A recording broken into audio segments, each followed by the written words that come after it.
Hi, it's Mishka here. I would like to change the format of my channel a little bit and focus it more and put it on the tracks of self-development, helping you learn and understand tarot and understand the basis of tarot. We can use tarot for many different purposes, including self-development and divination. Basically, I would like to focus mainly on tarot and a Rider Waite, because the Rider Waite is the most popular thing, the best understood, I would thought, tarot deck out there in terms of the system. But also, what I would like to do, I don't want to just go and say this means this and this means that. I would like to go a little bit deeper and explain the basis on which tarot has been built upon, to give you the better understanding of some, people call it occult knowledge, but it's all, people say many different things and they have a many different understanding of certain things. But basically what I'm trying to say, I would like to kind of expand on the basis of tarot, and the tarot is very much rooted in the Hermetic principles, which they are philosophies of the ancient Egypt and Greece, combined with alchemy and also the Kabbalah. So before the Rider Waite tarot was given this beautiful look and feel by Pamela Coleman Smith, was worth remembering that both of them they were members of certain order, and that order, without a shadow of doubt, was called a Hermetic Order of Golden Dawn, and everything is kind of there in the name. So the tarot itself is very much rooted within the Hermetic principles, and if the Hermetic principles is something that new to you, I would strongly suggest Googling it. It's as straightforward as this.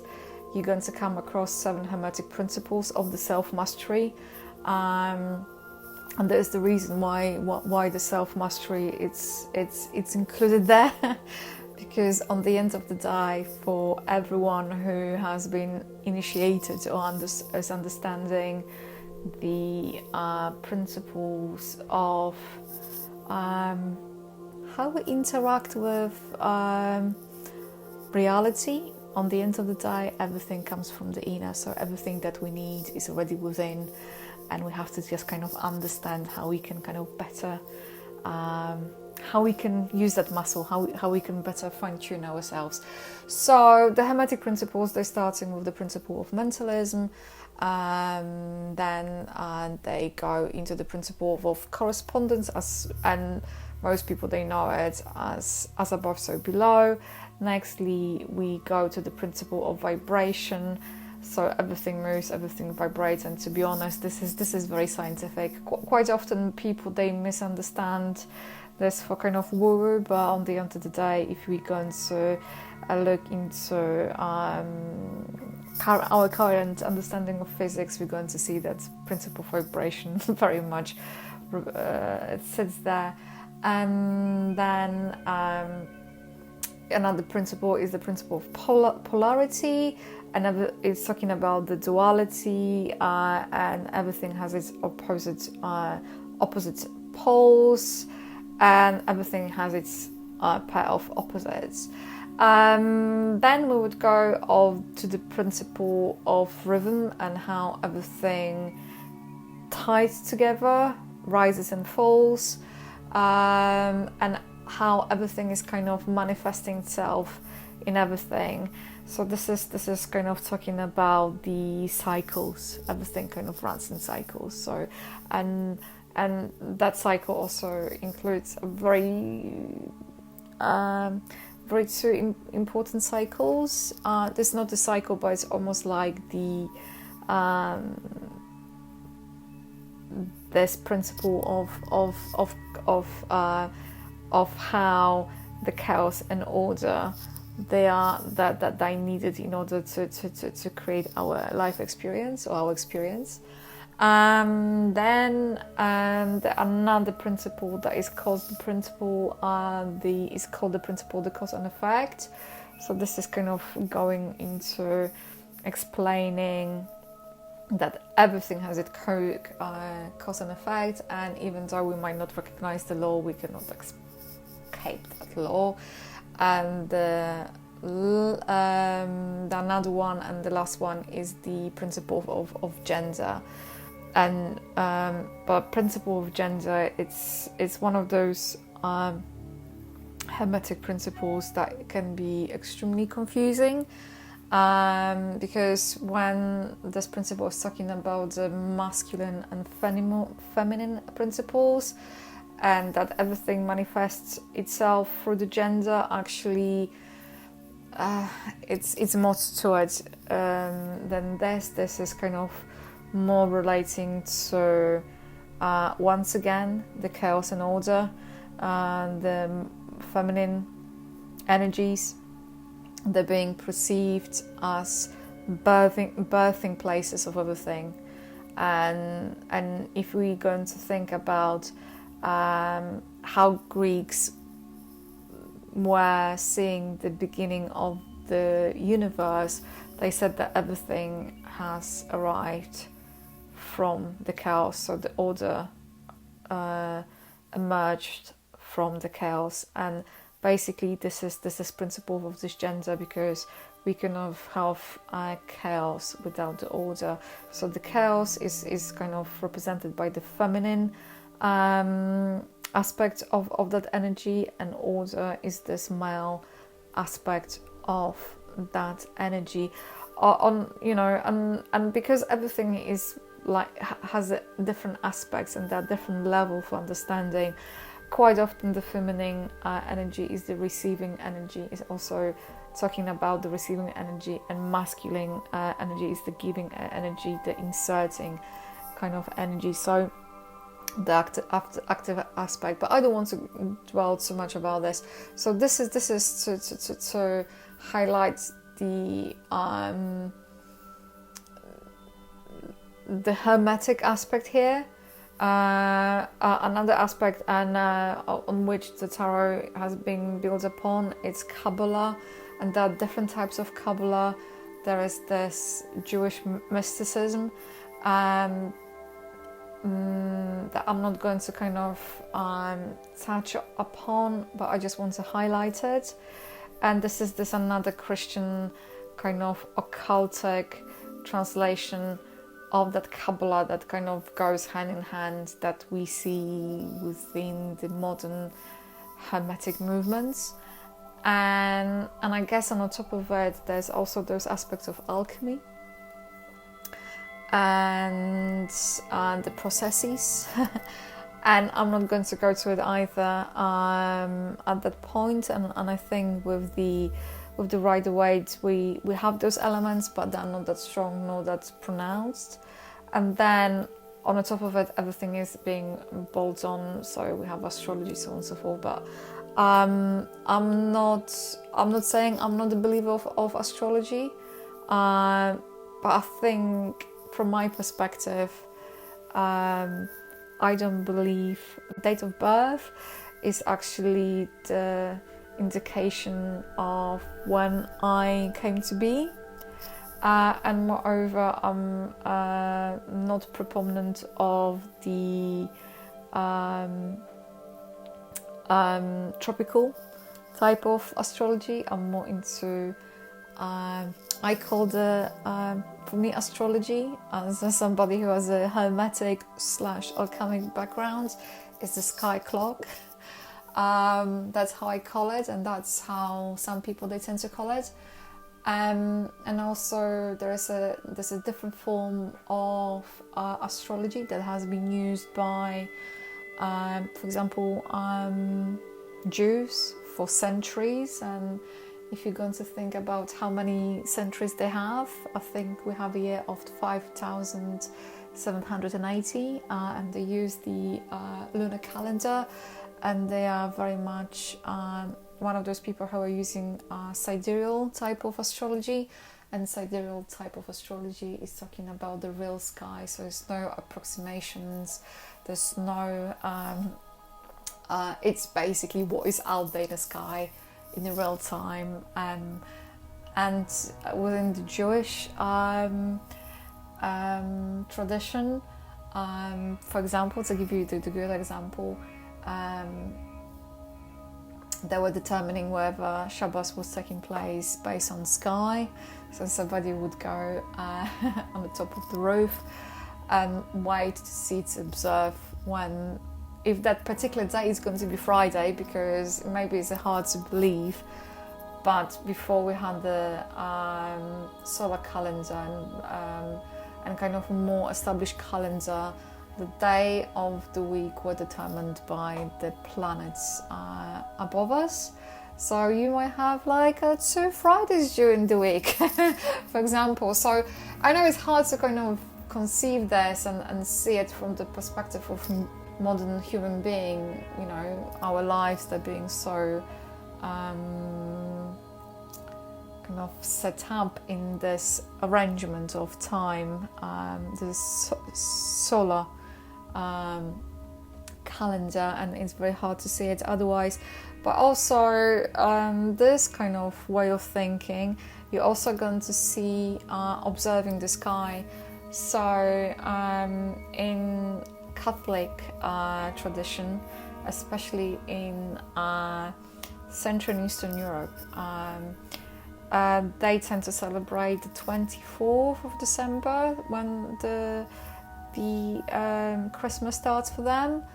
And I don't want to kind of go into what they're looking for, but on the 24th they're observing the vigil, and the vigil is taking place when they see the first star rising, and when they see the first star rising as well, then they can start celebrating. So this is another aspect of sidereal astrology, something that has been there for many centuries and then has been forgotten and changed, and I think we can see it kind of there's happening with the beginning of 17th, 18th century, how those things has been changing kind of progressively. But that's where I would like to kind of set up what is needed to understand the tarot symbolism and understand it. On the top of it, what tarot is representing for me personally is representing the innate knowledge that we all human beings have. That is representing this archetypal journey of the hero. And the journey of the hero is taking place between those two axes of constant chaos and order, and whatever is happening on the kind of ridges of those two, because that's where when this journey is taking place, is taking between the axis of constant chaos, from which the order is arising, and then the order is kind of collapsing and is going back to the chaos, and the circle kind of is keep repeating itself, and we can see within the tarot. And this is a very interesting actually journey, because that is kind of give us this better understanding of our own personal journey, but basically the journeys that we as a human beings we are experiencing. And if you're interested in this, and if you'd like to understand it, there's a little bit more, I would strongly encourage you to Google what the archetypes are, and if you are if that's kind of interests you, I would strongly advise to make yourself familiar with Carl Jung. Carl Jung was the person who actually came up with the idea of archetypes, with the idea, and he kind of created the foundations for modern psychology, and he's talking about the unconscious, collective unconscious. He came up with naturally archetypes. He came up with those concept of the self-realization and neuroticism. He came up with the shadow, and I think the shadow is very prevalent within the tarot, and tarot allows us to do this shadow work, and I'm going to touch upon it because there's something that I have been dealing with for many years, because I kind of also embarked on the shamanic journey. So the shamanic journey is very much the journey through your own shadow and the understanding that everything has a potential, everything. Light and darkness, like the chaos and order, they are two things that cannot exist without each other. And I think quite often the modern, I would say, modern spiritualism, it's decoupling itself from the, it's only focusing on the, you know, light, love, light and unicorns, and that's my opinion. And in my personal view, this is not right, because you cannot have one without other, and that's why the within the one of the Hermetic principles is a dualism. Everything has a dual nature, and everything is the aspect of the same. And then he also came up with the archetypes for anima and animus, and wise old man and woman. Basically, he's the father of psychoanalysis. And when we're going to look at the Rider Waite cards, they're going to kind of encapsulate all those elements. So you're going to have the Hermetic principles, we're going to have the Kabbalah, we're going to have aspects of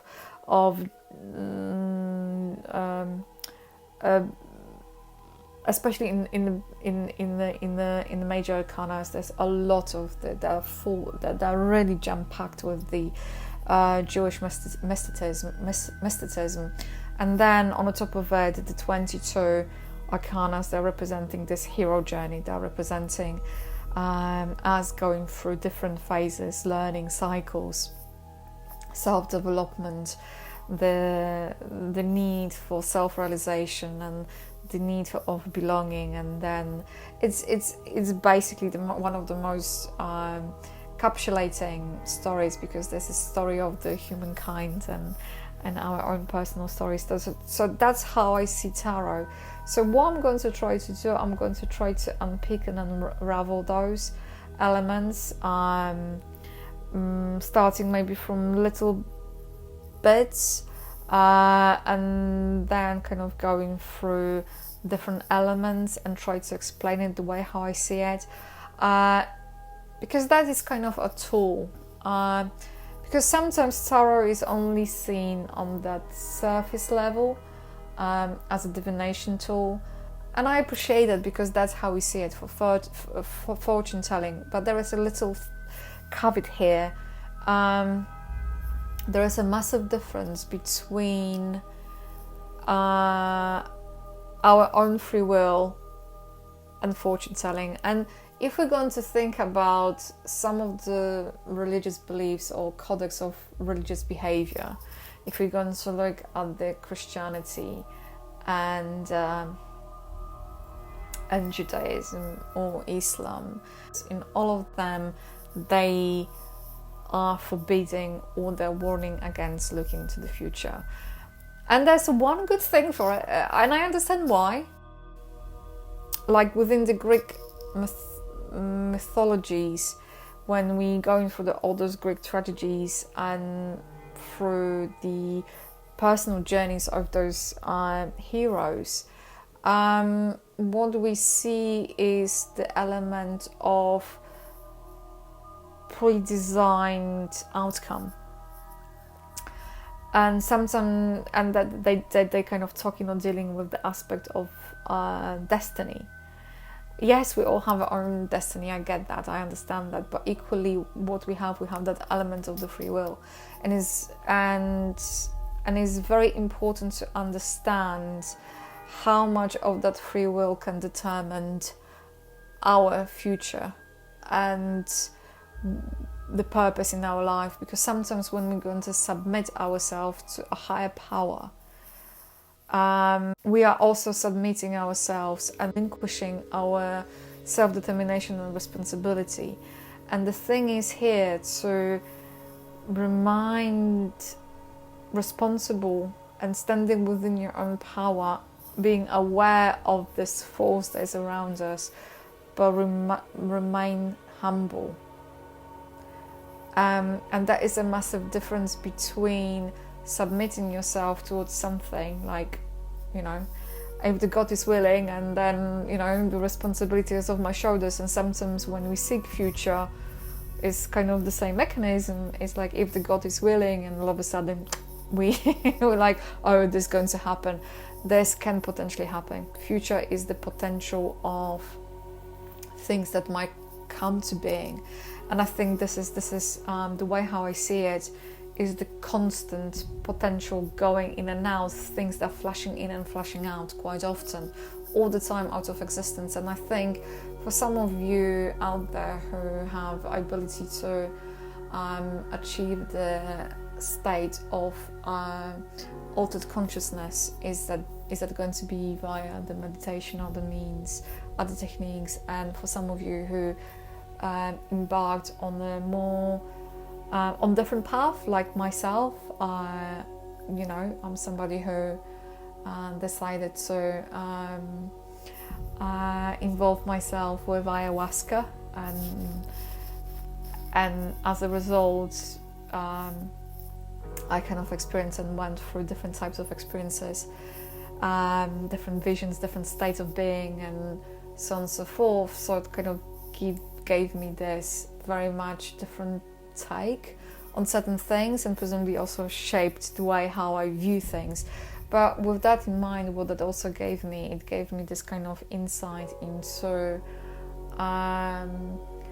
different aspects of reality, and what is reality, and how malleable can be, and how we can interact with it.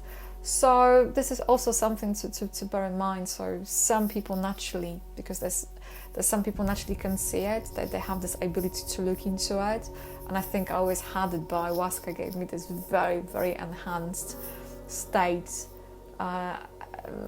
of altered consciousness, that I was able to experience different aspects of reality stroke dimensions. So that is kind of my take, why I would like to take this channel. And I also would like to share with you my own personal experiences, because I'm someone who is, I think people, they call it naturally a medium, and to be perfectly honest, because that's going to be kind of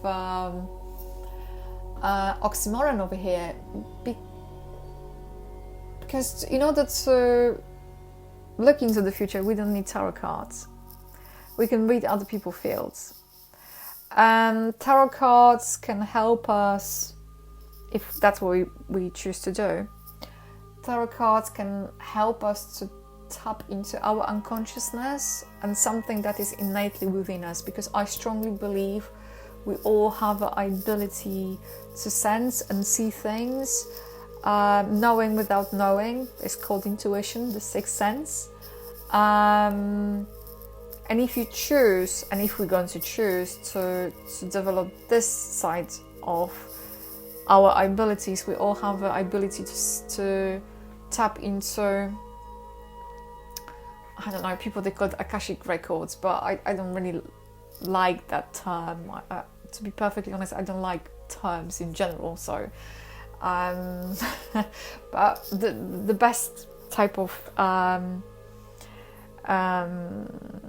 description I would give it, it's a field. It's because on the end of the day, everything around us is a pure information. The way how I see it is a pure information, and to understand the information itself, and kind of, you know, there are a lot of things that we don't understand, and therefore they're called magic. But I strongly believe it's